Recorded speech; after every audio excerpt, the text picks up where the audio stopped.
All right, so we are starting class today. Welcome to Math 150. This is going to be lecture 18. And what we're going to do today is we're going to talk about Lagrange multipliers. And what I want to do is I want to talk about Lagrange multipliers in a slightly different way than I normally do. And I want to pull in the other lecture you were supposed to watch for today, the proof of the fundamental theorem of calculus. So this is something that you should have seen at one point in your life. Hopefully, when you were taking calculus either in high school or if you took it here at Williams, you saw proof of the fundamental theorem of calculus. The biggest difficulty in proving the fundamental theorem of calculus is determining what are you willing to assume. So normally, when I prove the fundamental theorem of calculus, here we have f is going to be a nice function. And for me, that means f prime is continuous and bounded. Big F is any function whose derivative is little f. And the integral from a to b of f of x dx is area under the curve y equals f of x from a to b. Then this area is just the antiderivative at b minus the antiderivative at a. So that is the fundamental theorem of calculus. And so the big thing to notice is that I am assuming f prime is continuous and bounded. Why are we assuming f prime is continuous and bounded? Where is that used? We needed f prime is continuous and bounded to show that the limit as n goes to infinity of the upper sum minus the lower sum equals 0. So that was the key ingredient. What was going on? Well, let's look at what was happening on a small subinterval. So here's my interval. Here's xk. Here's xk plus 1, which was xk plus 1 over n. We moved over a small amount. Here is my function. And then here is my point Lk where the function was smallest. Here's my point Uk where the function was largest. And we got our upper and our lower sum approximations. Here was the lower sum. Here was the upper sum. Okay. And what we had was f of uk times 1 over n minus f of lk times 1 over n. And if we sum that, k goes from 0 to n minus 1. That was the upper sum minus the lower sum. And we wanted to show that this goes to 0. So this is un minus ln. Well, this is just the same as the sum, k goes from 0 to n minus 1, of f prime at some point ck times uk minus lk times 1 over n.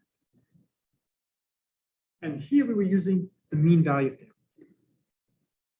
F of uk minus f of lk over uk minus lk was f prime at ck for some intermediate point ck. We don't know where ck is, we just know it's somewhere in through here.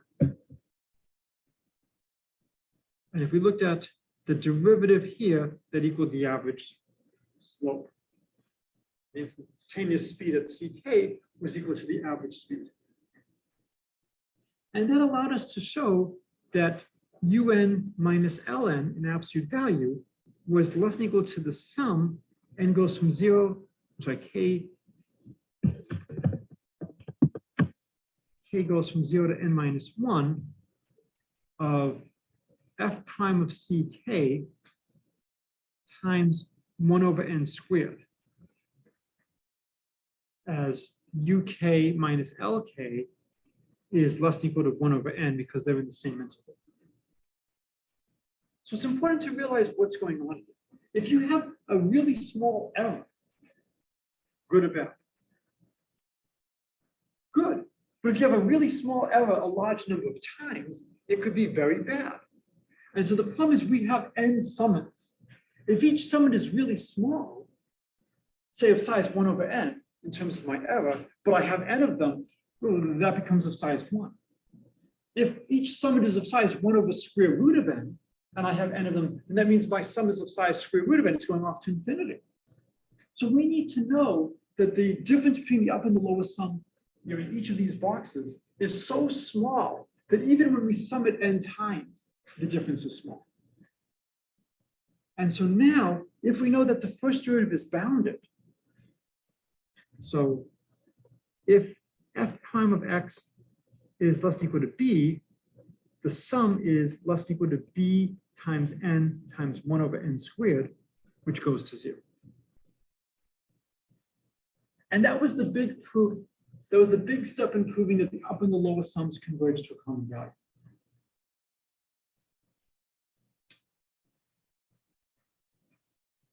I am willing to give you all, because you came to class today before spring break and showed wonderful dedication to mathematics, you should be rewarded. I will give you a chip, which means I am not allowed to hit you for the rest of the semester. How valuable is this chip to you?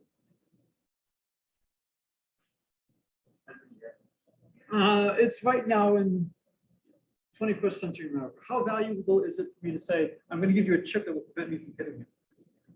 Why is this not valuable?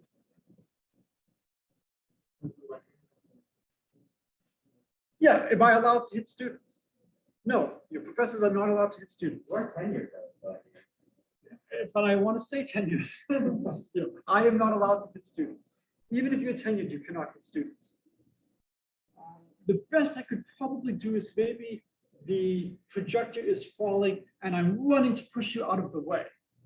And so it might look like I'm hitting you, but I'm really saving your life. It's a big projector. It is a big projector. It looks a little wobbly right now. No. So I can't hit you. So if I tell you, I'm going to give you this chip that gets out of being hit by it, it's not worth anything to you. So right now we're assuming in our proof of the fundamental theorem of calculus that the function f is so nice that f prime is continuous and bounded. Well, if you look at all the functions we deal with, basically every function we look at has a derivative that exists and is continuous and bounded. So this is really not that restrictive of a condition. There are functions that are not continuously differentiable or do not have bounded derivative. Can anybody give me an example of a function that's not differentiable? At least at a point, non-differentiable function. Absolute value of x. So if I take the function absolute value of x, so f of x equals the absolute value of x equals x if x is greater than or equal to 0, or negative x if x is less than or equal to 0. So this function is not differentiable at x equals 0. When you look at the limit as h goes to 0 of f of h minus f of 0 over h, this equals 1 when h goes to 0 from above, and negative 1 when h goes to 0 from below. So depending on how I approach the origin, I can get two different values for the derivative. So not every function is continuously differentiable. So all of a sudden you're thinking, well, maybe this might be a nice condition that my function is now differentiable. But let's go back. We never actually needed the function f to be differentiable. We only used that as an intermediate step on the way to a result. What did we do? We used f as differentiable to say f of uk minus f of lk over uk minus lk was f prime of ck. So f of uk minus f of lk was f prime of ck times something at most 1 over n. And then we said, and f prime is bounded. So really, we only needed the mean value theorem to show that this difference over here is at most some number b times 1 over n squared. So we don't need differentiability. All we need for proof, just need that f of x minus f of y over x minus y is bounded. This is a weaker condition than differentiable. And if we have this condition, we're still going to be fine. Our function will allow us to estimate. We actually don't even need this condition.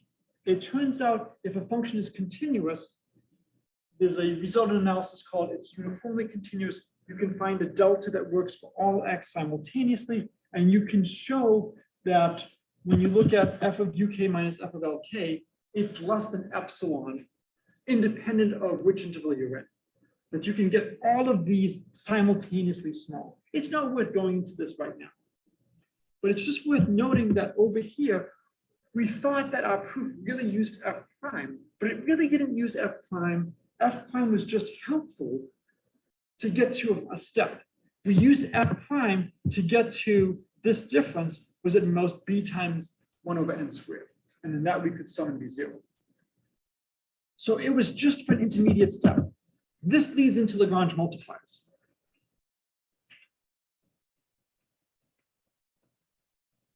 And so again, I've had to rearrange my syllabus a little bit because of how we did the first 4 days here. But that actually turned out to be valuable because it moved the fundamental theorem of calculus to basically the same time as Lagrange multipliers, which allowed me to talk about this. So the idea is we have some constraint, g of x equals c, and x is just going to be shorthand for x1 dot dot dot xn. And we have our function f of x. And then the candidates for max and min of f subject to g of x equals, I'm going to just do g of x equals 0 rather than c. I'll just do the value 0. So that g of x equals 0 is any x such that 1, g of x equals 0. Well, this is a no shit. If I want to find candidates for maximum minima subject to g of x equals 0, x better satisfy g of x equals 0. And then the interesting one is there exists a lambda not equal to 0, such that gradient of f at x is lambda times the gradient of g. That the gradient is parallel to the normal. Is parallel to the normal. At the end of the day, what do we care about? What are we trying to find at the end of the day?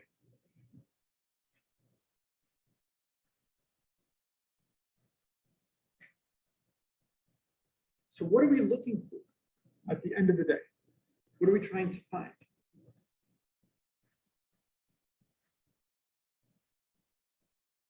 We're trying to find candidates. So what do we care about at the end of the day?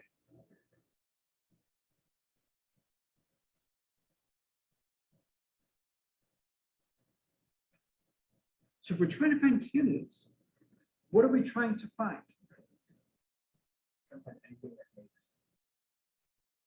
Okay, don't say anything. Anything is not a good math word.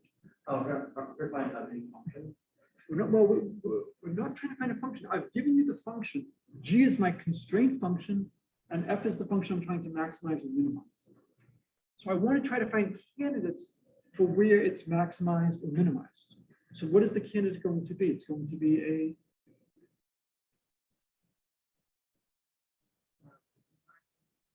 well, it might not be a global max. It could be a local. But what am I looking for? I'm trying to find candidates. What is the candidate? The candidate's not a function.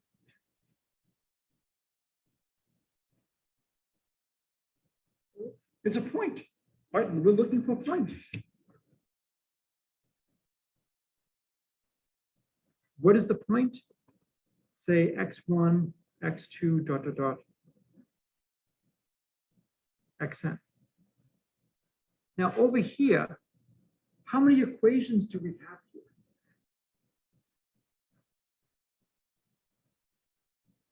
G of x equals 0, that's one equation. Gradient of f is equal to lambda gradient of g. How many equations is the second one? You could view it as one equation, but if you unpack it, how many equations is it? It's n equations, one for each component. So we have n plus one equations. How many variables? So we have n plus one equations. In this system of equations, how many variables do we have?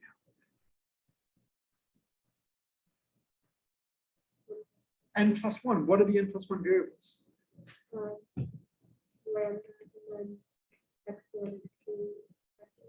X1 dot dot dot xn and lambda.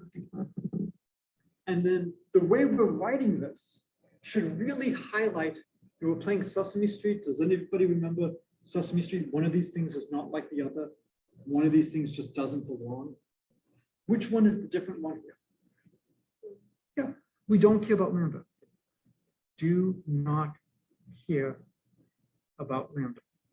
We only introduced lambda to help us get to finding the candidates. It's very similar to what we did a moment ago with the first derivative existing. We don't really care if the first derivative existed. We just needed to get to a point where we could say the upper sum and the lower sum converge to a common value. How did we do that? We did that by going through f prime. But at the end of the day, does f prime matter for finding the area under the curve? No. F prime has nothing to do with finding the area under the curve. It's the antiderivative, it's the big F that matters. Little f was helpful in the proof, but it was not going to show up in the final result. Lambda is the same thing here. Just philosophically, we're introducing this to help us solve the problem. At the end of the day, we don't care about the value of lambda. Now, the value of the lambda can actually have meaning in terms of how far away you are from a maximum or minimum and how much you're moving. We don't really care about that right now. We're just trying to find the candidates. So why does it work?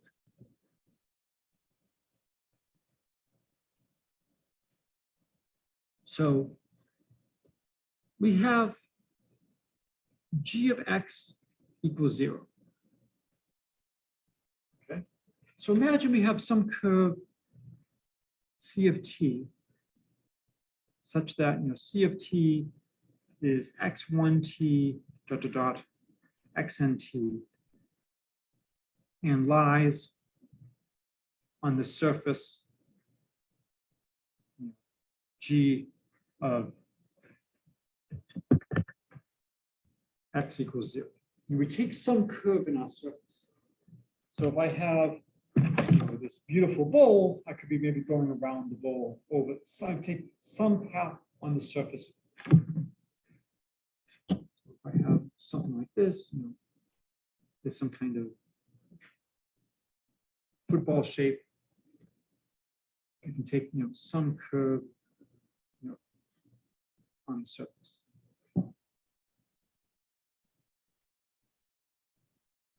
And now let's look at f of c of t. So we've talked about this before. This is now a function of one variable. And so when we do the chain rule, we get the gradient of f at c of t dotted with c prime of t. We talked about this here before. And if we want to have a maximum or minimum on this surface, well, the first derivative has to be 0. And so by choosing different c of t's, we can go in any direction we want at a point on the surface. So if I wanted to go over here, depending on what curve I take, I can be coming through this curve with a different c prime of t. Maybe I want to come in this way. That would be fine as well.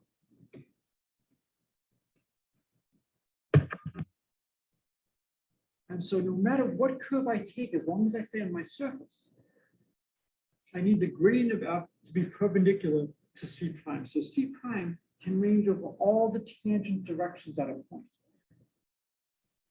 Well, if I'm perpendicular to all the tangent directions, the only thing that's left is I have to be in the direction of the normal. So if this is 0 for all tangent directions,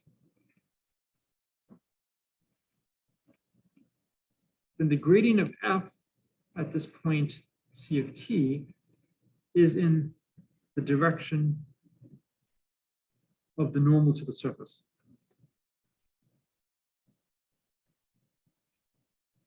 Which is, g of x equals 0, which is the gradient of g. So that's the theory of Lagrange multipliers. We talked earlier about why the gradient of g is the normal to the surface. And we said here we have this constant surface. This is where we're using the idea of level sets. But it now reduces to a really nice system of equations to solve. And all we have to do is figure out how do we solve a system of n+1 equations with n+1 unknowns. The greatest danger in mathematics, what's the one thing you should make sure you never do? I was going to say root for the New York Yankees, but divide by 0 is a really good close second. Right? We should never divide by 0. So when you're doing a lot of these problems, there's a huge temptation to divide by 0. So you have to be very careful. Make sure do not divide by 0. And so what we can do is we can look at a bunch of different problems. So let's say I give you an ellipse. So g of xy is maybe x over 2 squared plus y over 3 squared equals 1. So it looks something like this, -3, 3, 2, -2. And maybe I want to look at the function f of xy is x to the 4th plus y to the 4th. Where do you think this function is going to be largest? Any thoughts?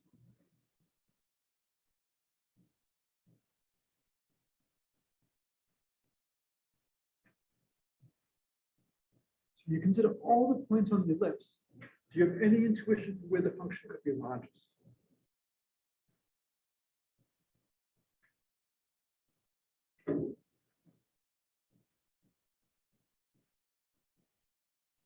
Do you have any thoughts where it could be smallest? Yes.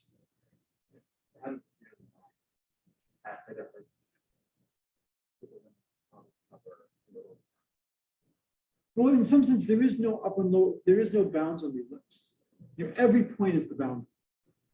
But that you might be onto something about these up and lower bounds at the top and the bottom.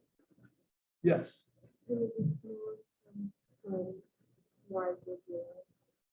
So when y goes 0 and x is plus minus 2. And largest when y equals 3. Because we're raising things to the 4th power. So this might make me want to have y as large as possible.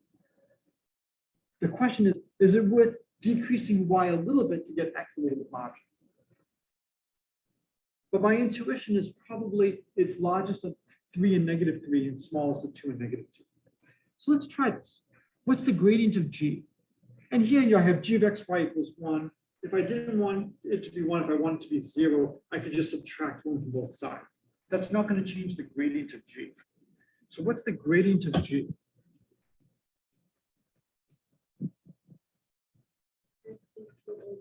X and 2/3 y. And then the gradient of f is going to be 4x cubed, 4y cubed. So we need to solve 4x cubed equals lambda x,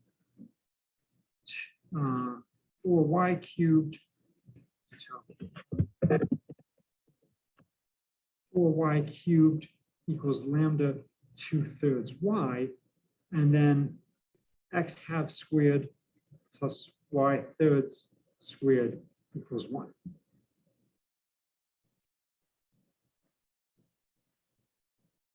So how would we solve this?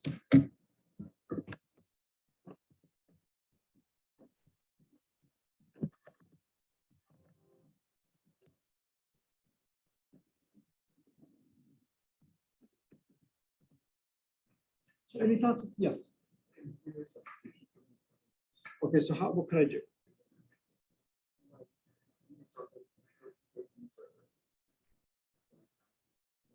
And so how would I solve the first equation for x?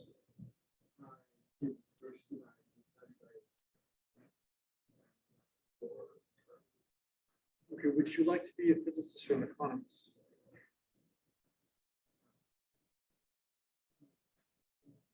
Okay. Then I think you're okay, but if you want to be a mathematician, before you divide both sides by x, what should you do?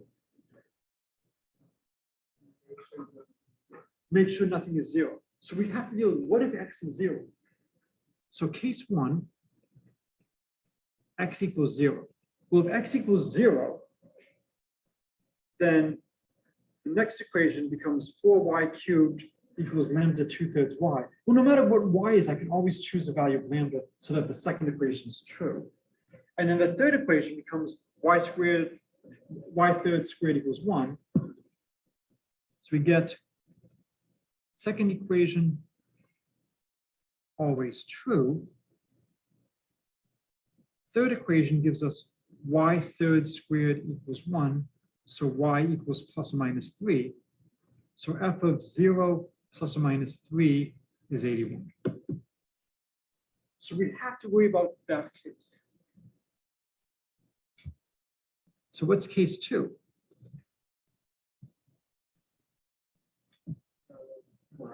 Yeah, y is 0. And then similarly, we get f of plus or minus 2, 0 is 16.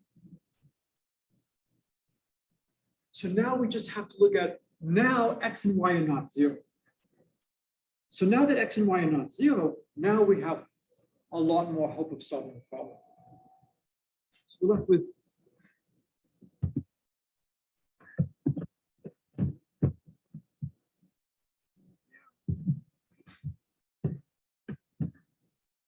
so now I'm left with case 3.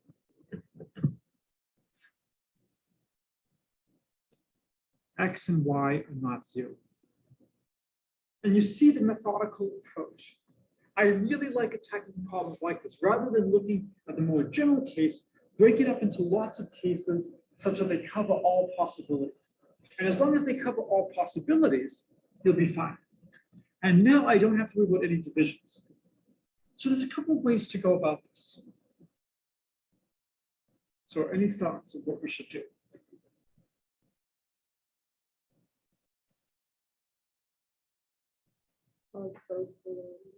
So we could solve both for lambda, but I don't care about that. When my kids were younger, my students used to ask me, well, which kid do you like most? And I would say, I don't discriminate against my kids, but if I had to, whoever slept better than I. That's enough to move you to number 1. Here, I will discriminate. This is an acceptable place to discriminate. I don't care about x, y, and lambda equally. Which one do I not care about? Lambda. I don't care what value lambda is. I only care about finding x and y. So I'm quite content to eliminate lambda if it helps. So do you see any way to eliminate lambda?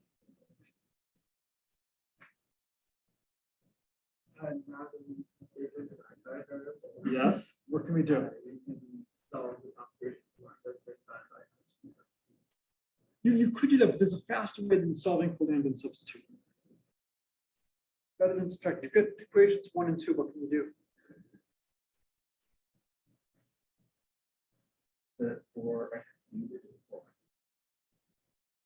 No. We have 2 equations. They both have, lambda times something on the right. What could we do to the 2 equations?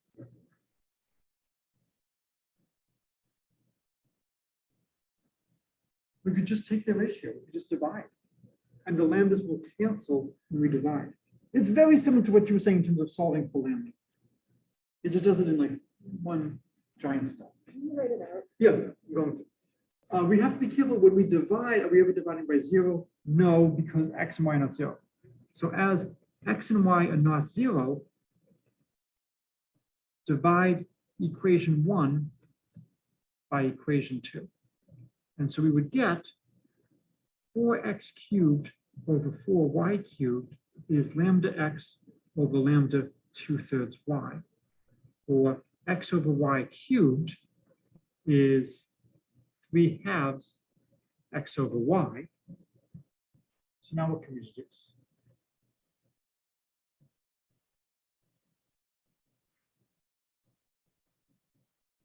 So if x over y cubed is 3/2 x over y, and x and y onto 0, what do I know?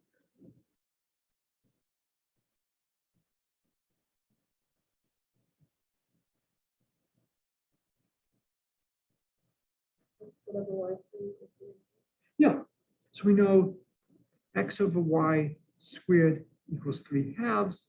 So x squared is 3/2 y squared. And now we can substitute it to the last equation.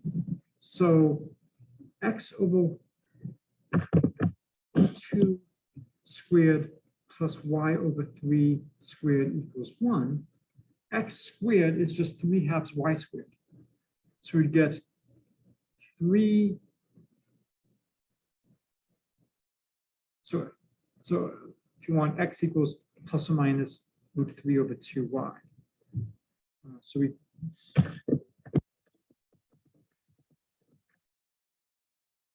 So x is plus or minus square root of 3/2 y. So x squared is going to be 3/2 y squared. The 2 at the bottom becomes a 4. So it should become, I think, 3/8 y squared plus 1/9 y squared equals 1. Right? Oh, what a wonderful thing to add, right? So 9 times 3 is 27, plus 8 is 35. You should get 35/72 y squared equals 1. So you get y equals the square root of 72 over 35, and it's a plus or minus. And then x is going to be plus or minus square root of 3 over 2 times the square root of 72 over 35. And now we just have to figure out what do we get. And so we would then look at f of plus or minus square root of 3 over 2 square root of 72 35ths, plus or minus the square root of 72 35ths. Well, it's x to the 4th plus y to the 4th. So when I look at this, it's going to be 3/2 squared, 72 35ths squared, right? Plus 72 35ths squared, right? All right, 3/2 squared is 9/4. Both of them have a 72 35ths squared, so it's going to be 9/4 plus 1, which is 13/4 times 72 35ths squared. So have I done the algebra correctly?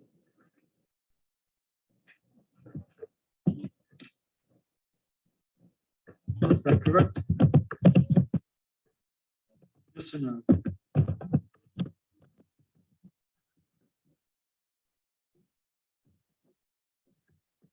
So nobody wants to see me do algebra, so I'll just use Mathematica. Now we'll do it twice. So 13.7535.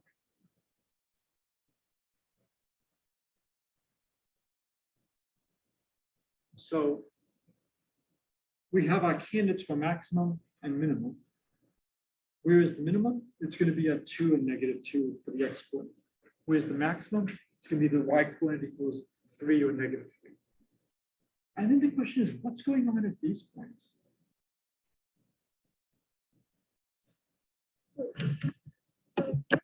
Yes.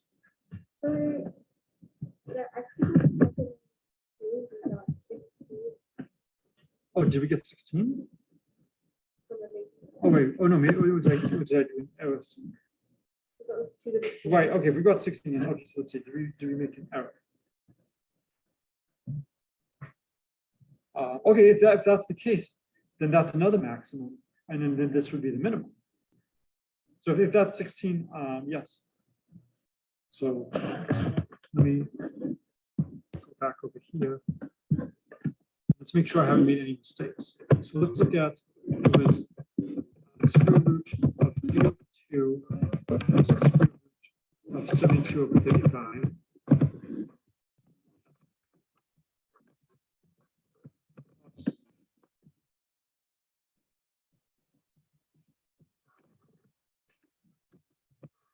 I'm just showing the 1.0, so it gives me the number value.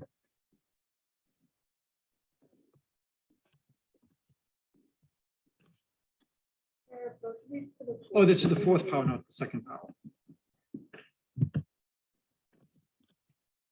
Okay, so I haven't made a mistake, so it's 13.75. So this would be the minimum, so thank you.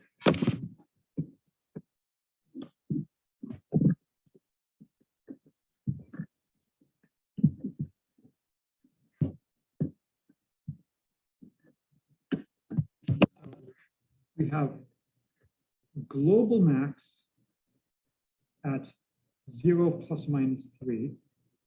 We have a local max at plus or minus 2, 0. And we have a minimum, and this would be a global minimum, at plus or minus root 3 over 2 square root of 72 35ths. Oops, I'm still sharing. We've got a global max, global min. Right. Now we are looking at an ellipse. An ellipse is a very nice object. Minus 3, plus 3, minus 3, plus 2, minus 2. We can parameterize this ellipse as 2 cosine of t, 3 sine of t. 0 less than equal to t less than equal to 2 pi. Does everyone agree that that's going to just walk around the ellipse? So I like this problem because we have some intuition, we have some thoughts about what it should be, and we can actually test this. So let's look. So f of c of t is going to be 2 cosine of t to the 4th plus 3 sine of t to the 4th. It's 16 cosine to the 4th t plus 81 sine to the 4th t.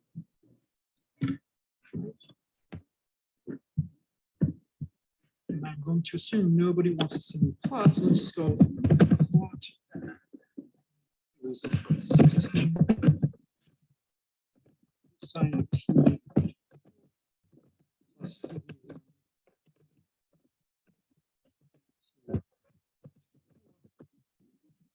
81 goes from 0 to 2.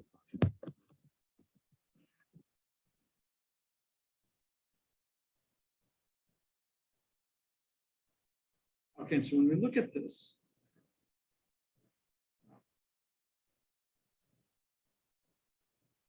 is it surprising that it repeats? Why is that not surprising?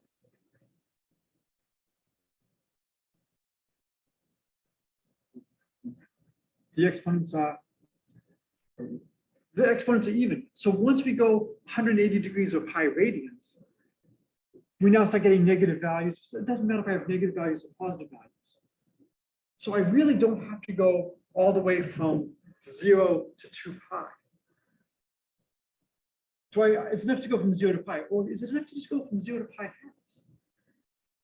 Is it enough to just look at the upper right quadrant? Yeah, because the other ones are just going to be reflected and they're going to just have the same value, but with a sign difference. So really, I could plot this not all the way to pi, if I wanted to pi over 2. And so now if you look at that, that's a lot easier for me to understand than what we had a moment ago. We claimed that the largest point, the global maximum, was at y equals plus or minus 3. That corresponds to pi over 2 or 3 pi over 2. And we see that right here. We see that its largest value is at the endpoint. We also saw that there was a coming up the 16th. We also saw that there was a local maximum at plus or minus 2. And we see that over here. And then we had that third point that root 3 over 2 times the square root of 72 over 35. So anybody want to estimate what this quantity is?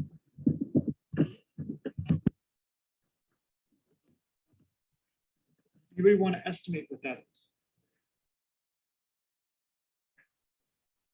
Any estimates for the square root of 3 halves and the square root of 72 35?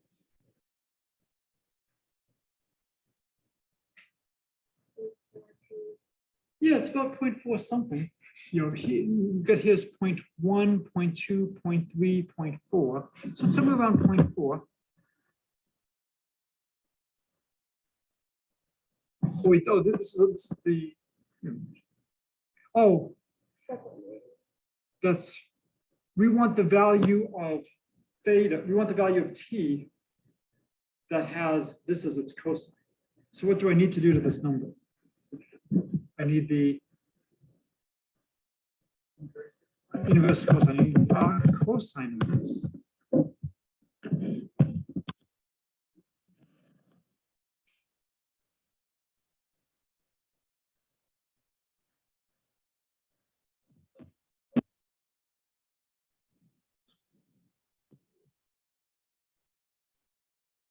Okay, and I now know why this is not working. It's 2 cosine equals this, right? So I don't want the arc cosine of this. I want the arc cosine of this divided by 2. And there it's coming in 0.49.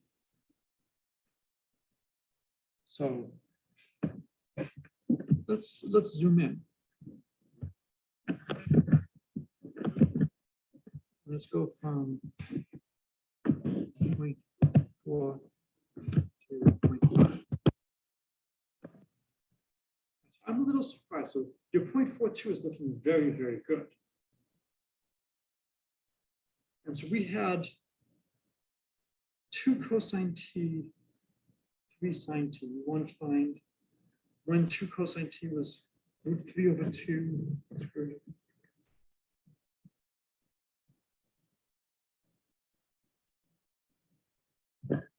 Yeah, I'm a little surprised why the arc cosine was coming in as about 0.49. It should be coming in about 0.42.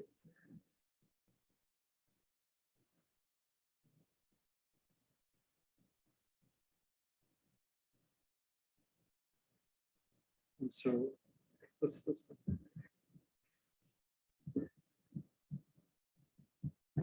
oh wait, so wait, it's around 0.4 radians, right?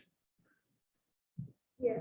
Okay, so we want 2 cosine of say 0.42 radians. And that's about 1.86. And then the number we had that should be equal to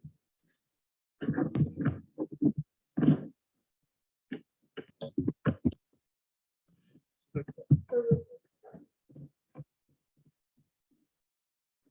they're close.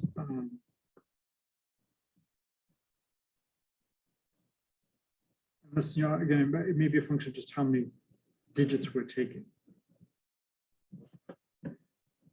So what we can do is find minimum. Let's put in our function over here. Find the minimum value of this function. So t is 0.418. Let's try putting in that value.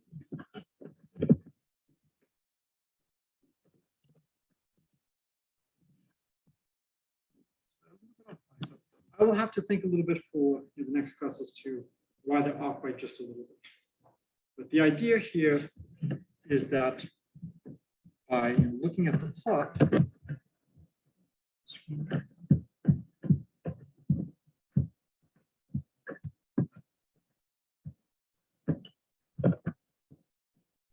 by looking at the plot, we were able to say, well, we knew that at 3 and -3, that should be the global max. At -2 and 2 for x, that should be the local max. And then the other point should be the minimum, because there should be a minimum value obtained. And the advantage of looking at a function with a nice boundary like an ellipse is we can actually convert this to a one-dimensional problem and just check our intuition. I am computing something wrong somewhere. Maybe it's coming from, well, when we're plotting things, we're plotting the fourth power. Maybe that's where the mistake is. I'll think about that as to where the error is in terms of the coordinates. I think it's something like that. But we were able to figure out that we had the maximum, the local maximum, and then the only thing left is a minimum. We don't have to worry about a second derivative test or a first derivative test because there has to be a minimum somewhere. And that's the only thing that's left, and it's smaller than the other two. So we know we're in good shape. All right, so this is a good place to start. Just stop recording.